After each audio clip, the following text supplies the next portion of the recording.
কৃষক বাঁচলে বাঁচবে দেশ এই স্লোগানকে সামনে রেখে কৃষক ঐক্য পরিষদ বাংলাদেশের উদ্যোগে ১০ দফা দাবিতে বগুড়া থেকে পঞ্চগড় অভিমুখে লং মার্চের অংশ হিসাবে শনিবার ১৯ এপ্রিল ২০২৫ রংপুরের মিঠাপুকুর ও পীরগুঞ্জে সমাবেশ অনুষ্ঠিত হয়েছে।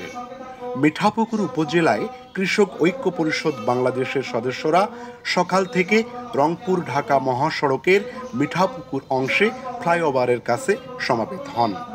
সেখানে তারা তাদের ১০ দফা দাবি তুলে ধরেন এবং কৃষকের অধিকার আদায়ে বিভিন্ন স্লোগান দেন। অপরদিকে পীরগুঞ্জ উপজেলায় সংগঠনের সদস্যরা স্থানীয় প্রেস ক্লাবের সামনে অবস্থান নেন।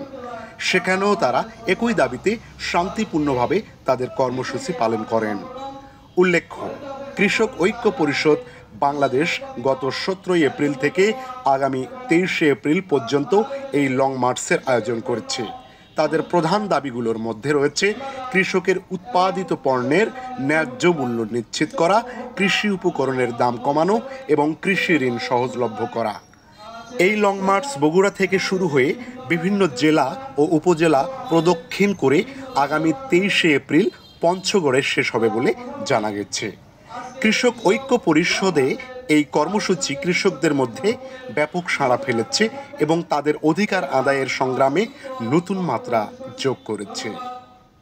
মিঠাপুকুর কৃষক ঐক্য পরিষদের পক্ষ থেকে মিঠাপুকুর কৃষক ভাইদের এবং সমস্ত স্তরের জনগণের আমার সালাম এবং শুভেচ্ছা জানিয়ে আমি শেষ করছি।